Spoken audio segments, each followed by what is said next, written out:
And Habakkuk is the journal of a personal experience. Now, he does preach a message of hope, and he does express concern for Israel in their lack of passion to follow after the God who established them as a nation. But he does it from a personal perspective. He cracks the curtain open a little so we can see into his heart, into his mind. And the beauty of that is his transparency, his authenticity, and all of us can resonate with the life and experience of Habakkuk because we've had the same questions. We maybe have not had the same exact experience, but we have had similar realities where the external is so overwhelming, it threatens to extinguish the internal trust we have in a living God. So the big question Habakkuk asks right at the very beginning, how long, O Lord? And this echoes Psalm 13 and other Psalms of lament, where there's this expression of confusion and impatience even. And as I was reading in preparation for this, I came across this description of the book of Habakkuk that I think is brilliant. It's honest doubt and courageous faith.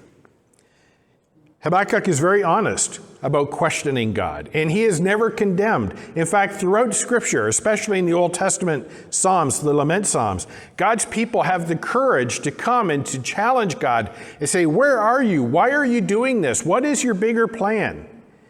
And always they come ultimately to a resolution of expressing their faith in God because they're reminded who this God is. And Habakkuk's journey, as he documents it for us, follows a very similar path. So he wants to know from God, what does justice look like? How can you tolerate this? Where are you when life is not fair?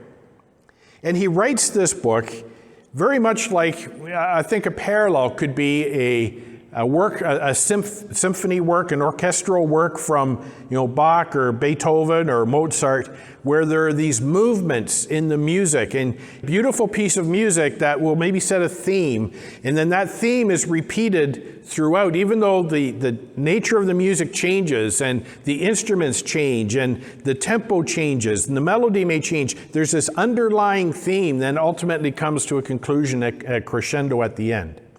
Habakkuk's book is written in 3 movements, not musical movements, but literary movements, where it starts with a lament, and he expresses himself to God and pours out his sense of injustice and that God is not fair.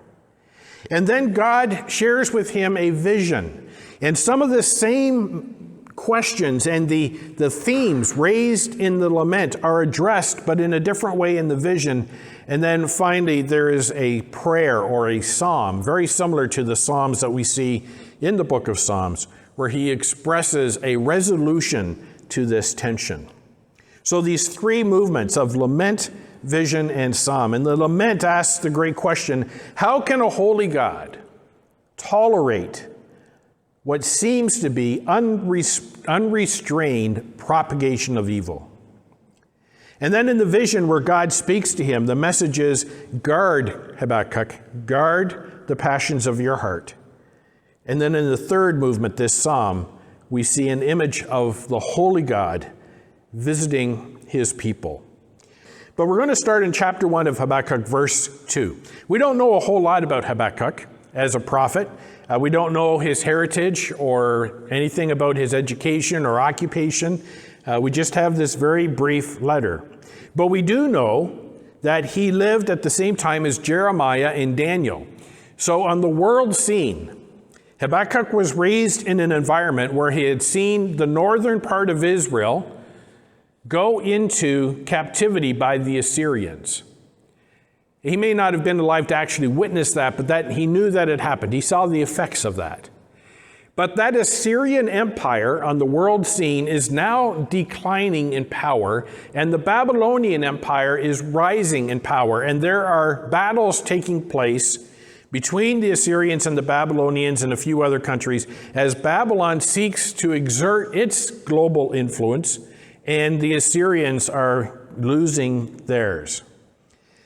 when the vision part comes along and there's the reference to the Babylonians, we have to keep in mind that there's a transition in world politics taking place. And this was Habakkuk's world.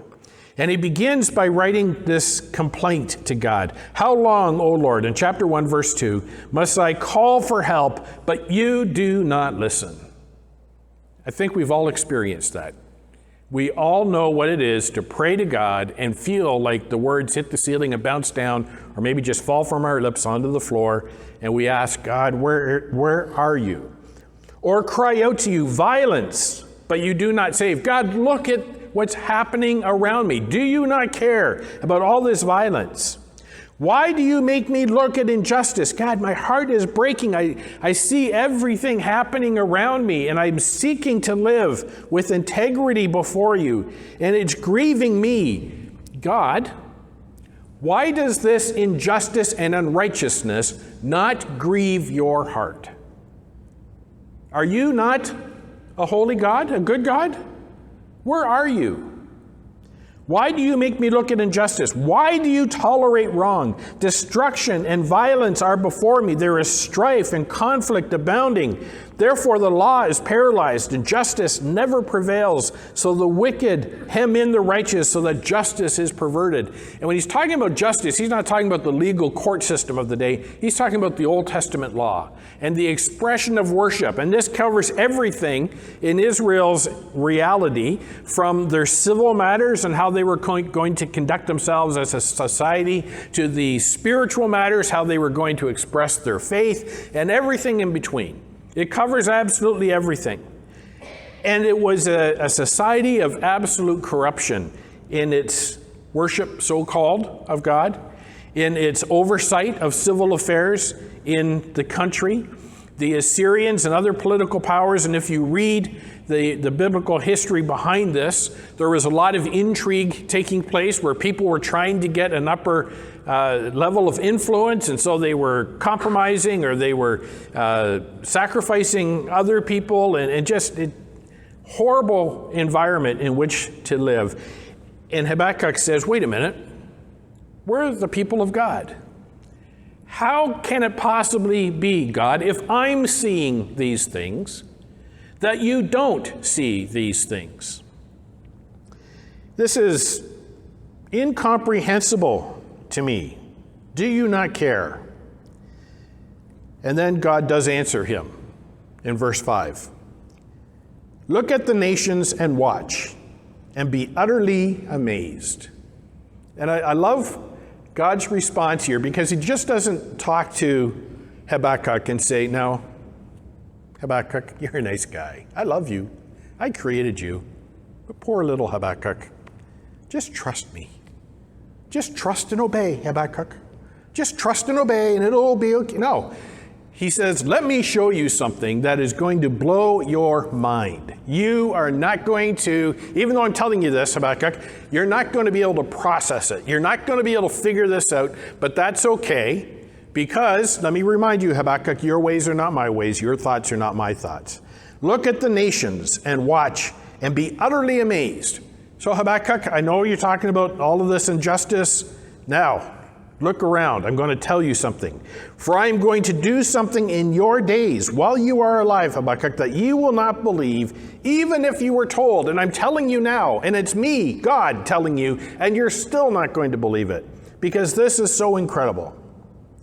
I am raising up the Babylonians. Now, wait, God, wait. Hold on. You're going to use those absolute dirty, filthy, pagan Babylonians who worship other gods and are our arch enemy, and they stand for everything that we reject, and they offer children to Marduk or Marduk, and they do all these other things. They worship gods that are just beyond forms of immorality. And you're going to use these people? I am raising up the Babylonians, the ruthless and impetuous people who sweep across the whole earth to seize dwelling places, not their own. They are a feared and dreaded people. They are a law unto themselves and promote their own honor. Their horses are swifter than leopards, fiercer than wolves at dusk. Their cavalry gallops headlong. Their horsemen come from afar. They fly like a vulture, swooping to devour. They all come bent on violence. And yes, Habakkuk, these are the people I'm going to use. And it doesn't make sense.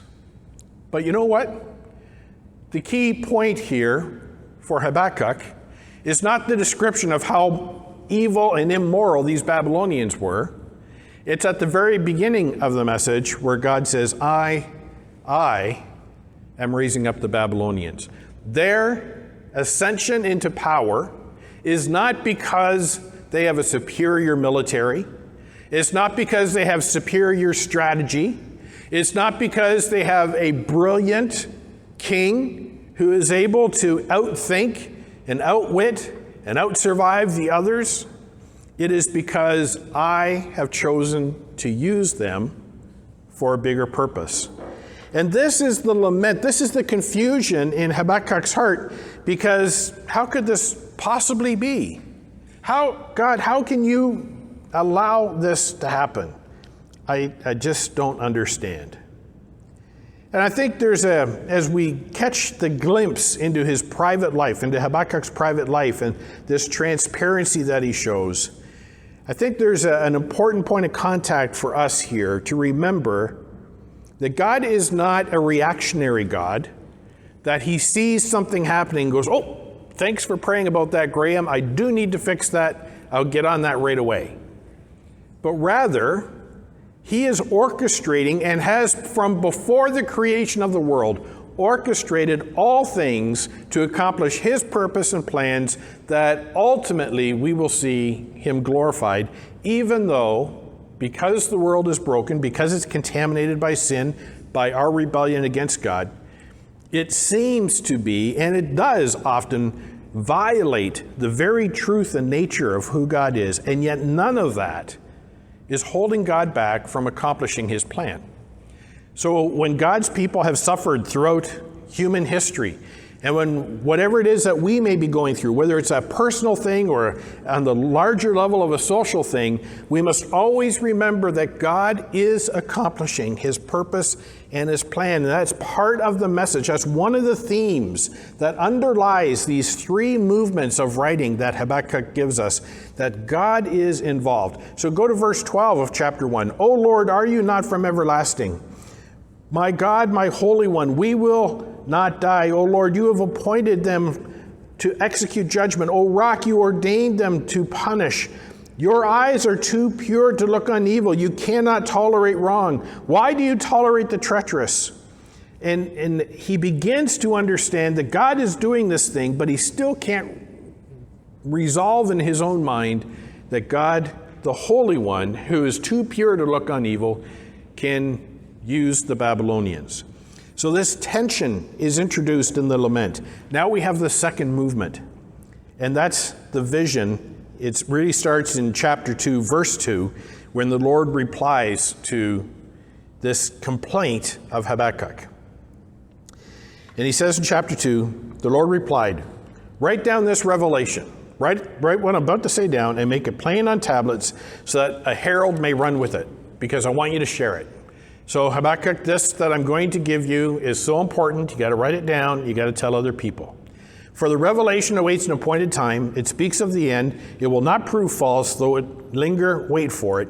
It will certainly come, and it will not delay. So this is absolutely going to happen, Habakkuk. Write this down. And here's what he's supposed to write down. I love verses 4 to 5. These verses are quoted in the New Testament to speak of the nature of our salvation. But remember, in Habakkuk's original situation, in this original context, is written to a guy who's desperately trying to live with integrity, to honor God, to understand how to be a holy man in the face of absolute perversion and violence. And this is what God says to him. See in verse 4, he is puffed up. And the referent of he, there's a little bit of debate about this, but I think most commentators recognize it's referring to the king of Babylon. See, he is puffed up. His desires are not upright. And I could just hear Habakkuk as he hears this and understands God is speaking of the king of Babylon, uttering a huge amen. Oh, you got that right, God. At least you truly understand that part of it. This guy is horror personified, the king of Babylon. His desires are not upright. Oh, for sure. I don't think there's been a larger or a more significant narcissistic, hedonistic kind of person ever live, God. You're right. His desires are not upright. And what Habakkuk does here as he records this revelation from God is he plays with the words a little bit. And we lose it in the English translation. But in the Hebrew text, there is a mirror effect taking place where there's a contrast between the character of the Babylonians, or this Babylonian king, and what God's about to say to Habakkuk, is the nature of a person who lives by faith. And the net effect of that is it speaks to not just the behavior of those individuals, but the condition of their heart. So it says in verse 4, he is puffed up, his desires are not upright. The image here is a person whose passions are self-indulgent. And then that stands in contrast with the second half. The righteous, it does say, but the righteous will live by his faith.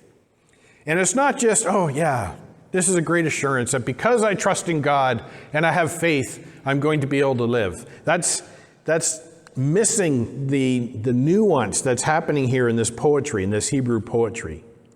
What Habakkuk is saying is just as this king is characterized, and we all know how horrible he is, characterized by these horrible behaviors, his horrible behaviors are the result of a passion for self-indulgence. But the righteous should have a passion for faith in God. And the common denominator that is not explicitly stated but is implied in this text is the denominator of passion. What is it that drives the passion? The passion of the wicked man is driven by self-gratification, by wickedness, by violence. But the passion of the righteous man is driven by faith in God. And when it says he's going to live, it doesn't guarantee the survival. This is not life in the sense of being able to survive, but able to order his life, able to survive day to day, not a promise that you're going to come out of this unscathed, but as you go through this, if your passion is to have faith in God, then you will be able to survive. You will have the resources to make it through whatever crisis comes your way because you have the bigger picture in who this God is. God is saying to him, guard the passions of your heart. The king of Babylon has been driven by his passions and their pure self-gratification. In contrast to that, the righteous person, you, Habakkuk, guard the passions of your heart, because those passions for faith in me and trusting me when it doesn't make sense, it is those things that are going to help you live a righteous life in the face of all this wickedness and violence that's taking place. And then in this third movement of his prayer at the end in chapter 3, Habakkuk comes to understand that his relationship with this God is not just a static, oh, God, fix this, oh, God, fix this, but it's a relationship with the holy God, the visiting God, the reliable God.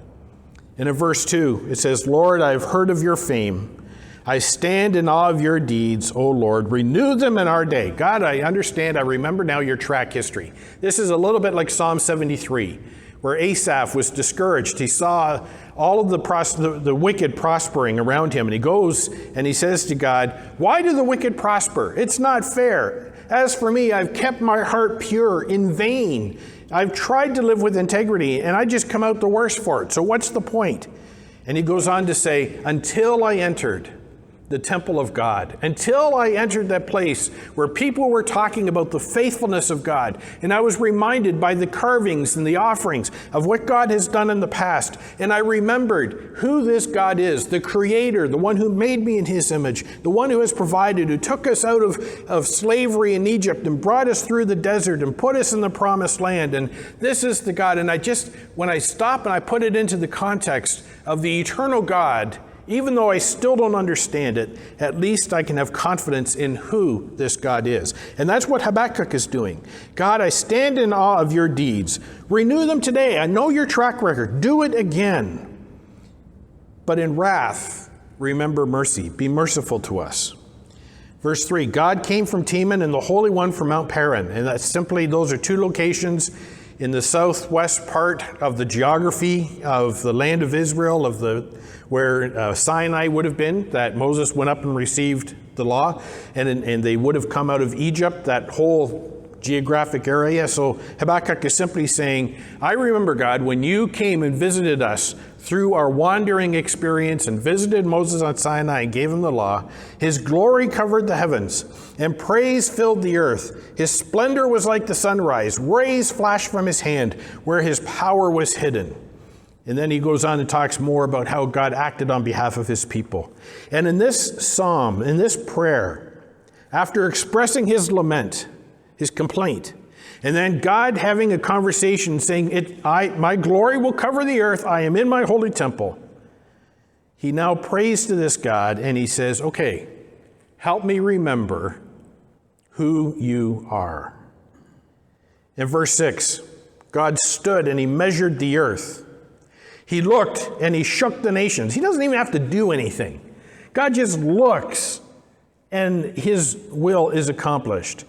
The eternal mountains were scattered. The everlasting hills sunk low. Even the things that we look at as being absolutely impossible and could never change.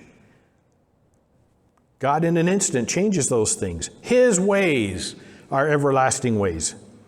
And with this change in perspective and reminding himself of who this God is, the Creator God, who does hold all things in his hands, and it's not meant to be a cliche from the folk song of the 60s, he's got the whole world in his hands, but the fingerprints of God in everything, even though it's hidden. The confidence that God is accomplishing a plan established before the creation of the world, and as Creator has never abandoned that plan, and is still on his throne in the holy temple. He comes to this conclusion in verse 16. I hear your message, God. I hear it and my body trembles. My lips quiver at the sound. When I think of what you are going to do, it scares me. Even though I have confidence in you, when I think of what's going to happen, how the Babylonians are going to come in, how you're going to deal with the Babylonians, there's a human solidarity. I may not be exempt from the suffering that's going to happen here because I'm part of this humanity. Rottenness enters into my bones. My legs tremble beneath me. It scares me, God. To trust you so explicitly scares me. Yet, I will quietly wait, not for the rescue, for the day of trouble to come upon people who invade us. And then verses 17 and 19 are a beautiful expression of confidence. Though the fig tree should not blossom, nor the fruit be on the vines, the produce of the olive fail, and the fields yield no food, and the flock be cut off from the fold, and there be no herd in the stalls, even though everything in our economy should shut down, and the ground is unable to even produce food, and we go hungry, and we are starved. Yet I will rejoice in Yahweh. I will take joy in the God of my salvation. Yahweh, the Lord, is my strength. He makes my feet like the deer's. He makes me tread on my high places, because this is God. And I've come to understand, says Habakkuk, that the passions of my heart need to be driven by my faith in God. And the more important thing is not my comfort or understanding solutions or getting justice even, or seeing these wicked Babylonians punished.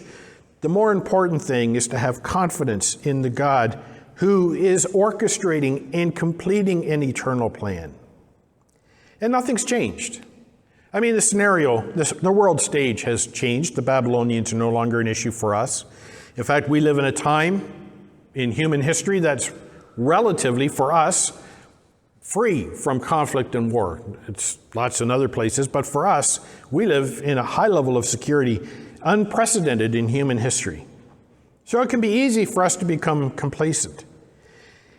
But the passion of our heart needs to remain the same as it was for Habakkuk, that the greatest passion and priority is for us to nurture that faith in God because we know who He is, even though we may not understand what He's doing. So there's a progression in these movements from complaint and confusion to passion and faith and confidence in the Creator God. Habakkuk chose to order his perspective on these events that were about to transpire by knowing that A, they would, because God is true, but because God is true, he would be the object of his faith and not simply the distractions of the events happening around him.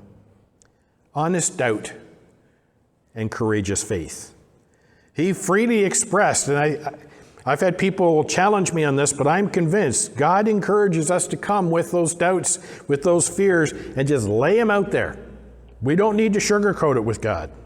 And to be honest about our doubt and ask Him to put in our hearts that passion for a courageous faith. No grapes, no problem, because we know that God is in His temple, seated on His throne. So I think there are 4 takeaways from this as we try to tweak our own faith from the life of Habakkuk. One, I think we need to be honest when we have dialogue, faith dialogues with other people, faith conversations with other people. We can't present our faith as, yeah, believe in this, it's wonderful, it's brought meaning and value to my life, it's given me just such joy. We need to be honest that sometimes God does seem disconnected and disengaged. We need to have honesty about those doubts. There is room for honest doubt. But we also need, the flip side of that, is to be honest about how God is approachable, especially with our doubts and our questions and our fears and our challenges. And God, we see because we're looking backwards on the life of Habakkuk. Habakkuk got a special peek look behind the curtain. We don't get that. But it is the same God. And since God is approachable with our doubts, questions, fears, and challenges, we also know that God will be faithful to us as He was to Habakkuk.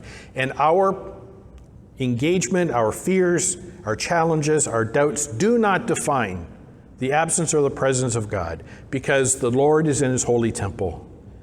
He is on the throne, governing over all He has created.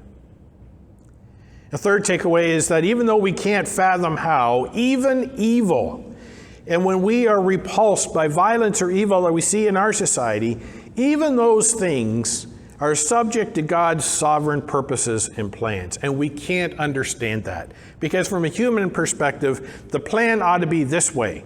Bad people don't get to do bad things. Bad people get punished. Bad people are set aside. Good people come and occupy offices of influence and power. Good people move ahead. Good rises, bad goes down. Good versus evil. Good always wins. The courts are always right. There's never any question about justice or injustice. It's not like that because the world is broken.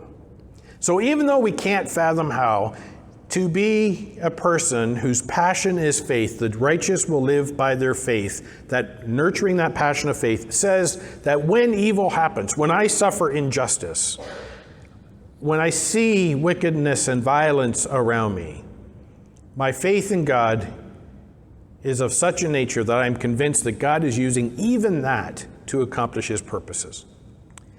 And finally, a commitment to corporate together as a group and personal holiness needs to be the expression of our passion and integration of our faith.